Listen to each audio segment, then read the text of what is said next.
Hello everyone, in this video we are going to talk about some important topics for AI 900 exam.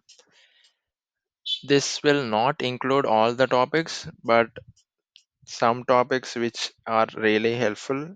Maybe in future I will add some additional topics but I don't know at this point. Let's start with Microsoft's 6 principles for responsible AI. The 6 principles are fairness, inclusiveness, reliability and safety, transparency, accountability, privacy, and security. Inclusiveness means the AI system that empowers everyone. It should not show any difference based on gender, race, or any other disabilities, hearing, visual, and other disabilities. It should support everyone, whoever is using the AI system. Reliability and safety.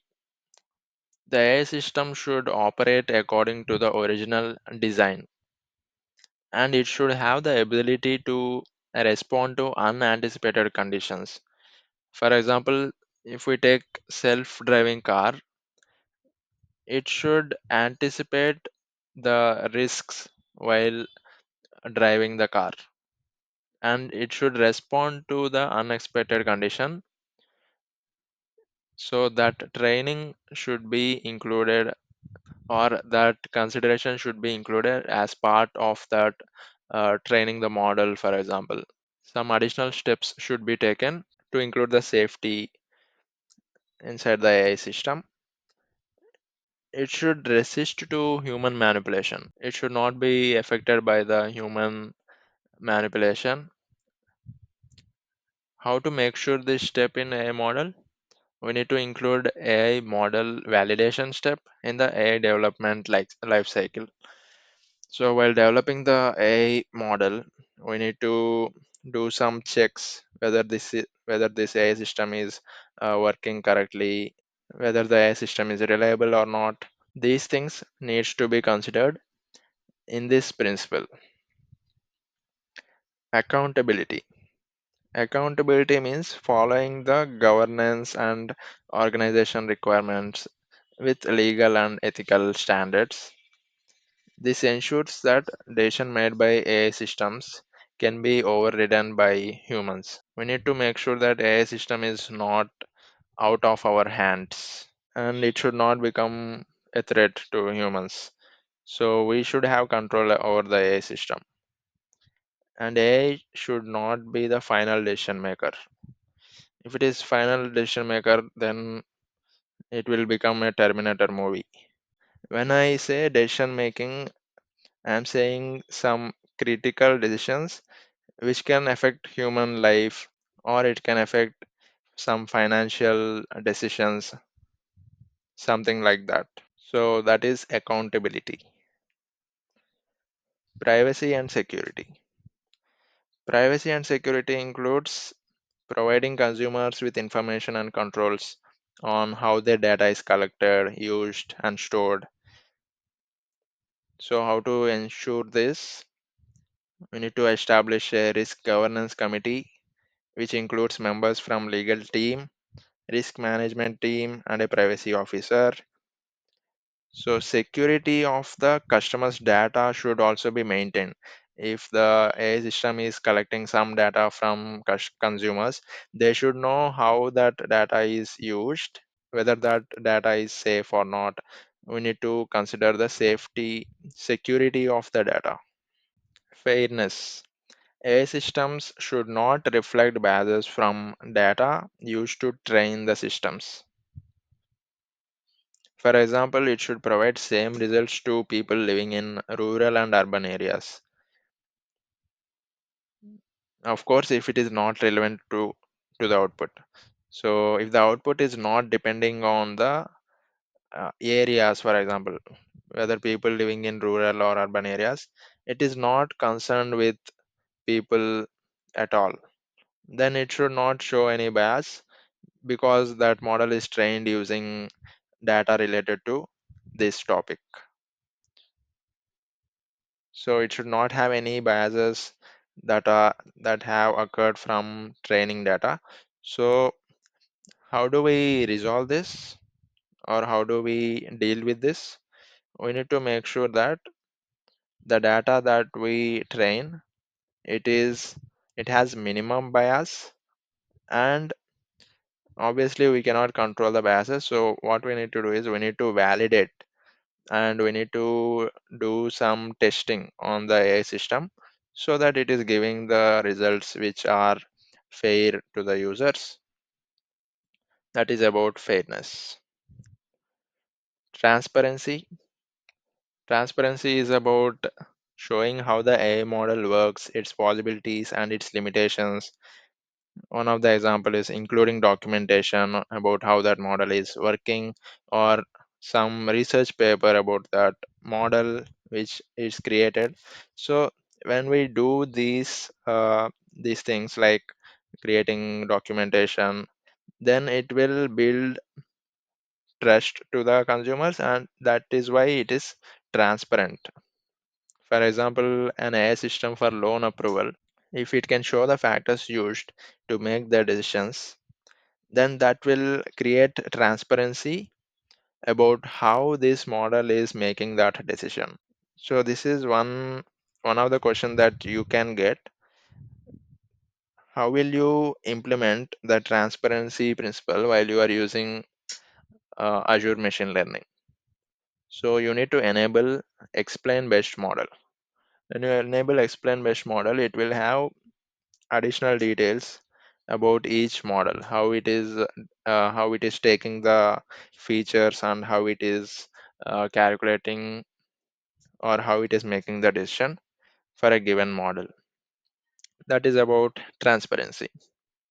So these are the 6 principles for responsible AI from Microsoft, which they implement in their AI systems, and it is useful for anyone who is implementing the AI systems.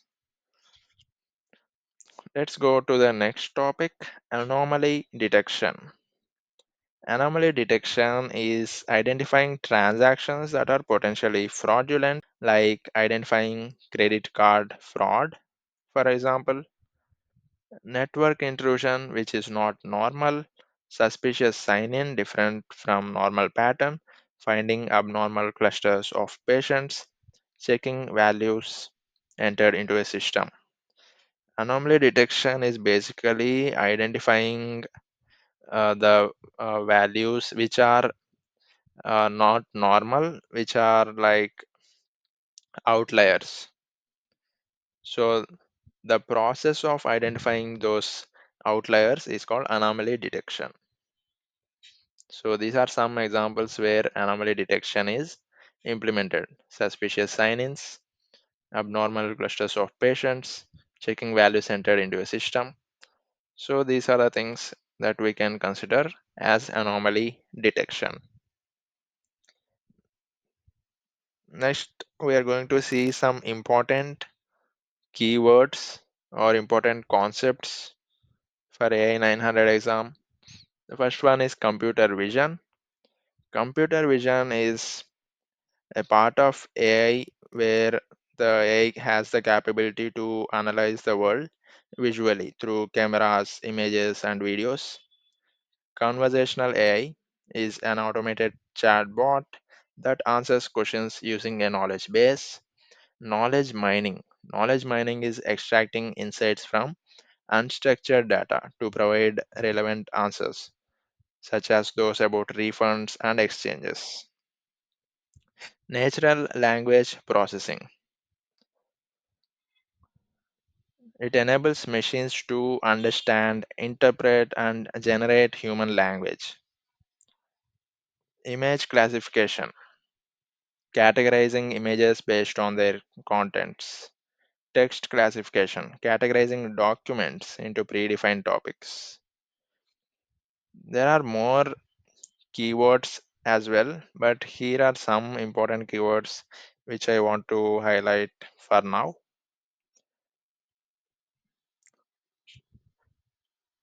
Let's see Azure AI language services.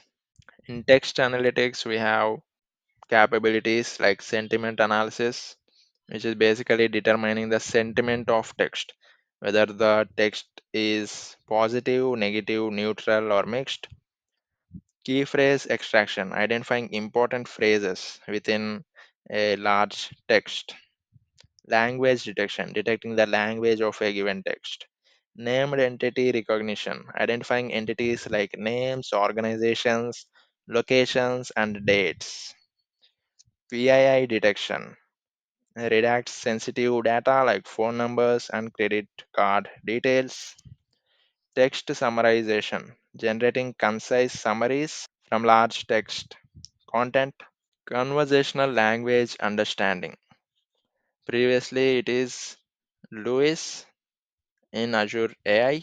In conversational language understanding, the goal is to understand the intent, identifying the intent. So it is intent recognition, identifies user intent from natural language input. Entity extraction, extracting key pieces of information from user input. Custom model training, allows training custom language models for domain specific applications. Next is question answering. Previously, this was Q&A maker. It has capabilities like custom knowledge base, builds a chatbot that answers questions from a predefined knowledge base. Unstructured text answering, extracts answers from unstructured documents. Multi-turn conversations, handles follow-up questions dynamically. Custom text classification, automated text categorization, assigns text to predefined categories based on content. Custom model training, allows users to create and train models specific to their industry. Custom named entity recognition, domain specific entity extraction, identifies and labels custom entities relevant to specific business or industry. Custom model training, allows users to define and train models to extract specific information. So if you want to read more, you can click on this link, Azure AI language, and you can read more about the capabilities of Azure AI language service. And I will also link this post in the description box. You can click on it and go through all of these points. So the thing that we have seen, all of this comes under Azure AI language services. So language services includes text analytics, conversational language understanding, question answering, custom text classification, custom named entity recognition.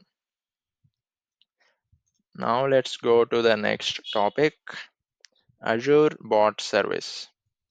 Currently, Azure Bot Service is not in use in Azure. Azure Bot Service enables conversational interactions with customers, can access a knowledge base but cannot create one, can be integrated with Microsoft Teams, Slack, and Azure Cognitive Services. So, bot service now comes under conversational language understanding. Basically, it is helping the customers to answer some simple questions. Like you have seen many chatbots. Whenever you open any application, it will have chat feature, right? So that using this bot service, we can create that chat feature. So this bot service will answer your questions. If those questions are easy and simple, and it already has those details in its knowledge base, then this bot service can easily answer your questions. Language understanding intelligent system, which we call LUIS, is to understand voice or text command. This is another important point. Now let's see three key elements for language model training. Those 3 points are utterances. Utterances are user's input or phrase given to the model. For example, if I say switch on the light, then that is user's input. So that is an utterance. Entities. Entities are keywords or phrases that provide specific details. So when we say turn on the light, what is the entity in that? The entity is light. Entities are basically objects in our utterance. So in this case, it is light. Intents. Intents are the purpose or action the user wants to perform. When I say turn on the light, the intent behind this utterance is turn on. So turning on, it's the activity for that utterance. Some additional keywords here. Speech synthesis. Speech synthesis means converting text to speech. Spatial analysis, part of Azure AI Vision service, is analyzing video streams from camera devices in real time. So whenever you see real time video stream, then it is called spatial analysis. Copilots. Copilots provide plugins that allow end users to get assistance with common tasks using a generative AI model. Azure Kubernetes Service, a compute target environment in Azure ML for real-time inferencing. So whenever you see real-time inferencing for a machine learning model or Azure ML, then it will be deployed onto Azure Kubernetes Service. Just wanted to give you a reminder, there is no structure in this post. I have just identified some important keywords while I was going through the Microsoft Learn course for this AI-900 and some YouTube videos, and I just wrote here. So this is not a complete course on AI-900. This is just for revision. So if you want going to prepare for this exam, then you can go through this in order to quickly refresh some important topics. Next is AutoML limitations. AutoML cannot automatically infer training data. It cannot automatically determine which label needs to be predicted. It cannot include custom Python scripts in the training pipeline, and it cannot visually connect datasets and modules on an interactive canvas. So the last point is related to machine learning designer.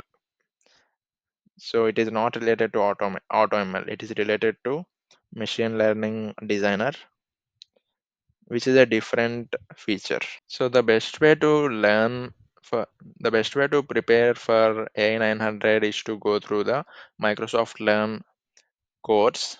It has all the details for that course, and it is really structured. It is really nice. Let's look at confusion matrix. Confusion matrix is for validating machine learning models. So it is basically a matrix. Let me show an image. Okay, confusion. This is the confusion matrix. Basically, it is used for classification problem in machine learning.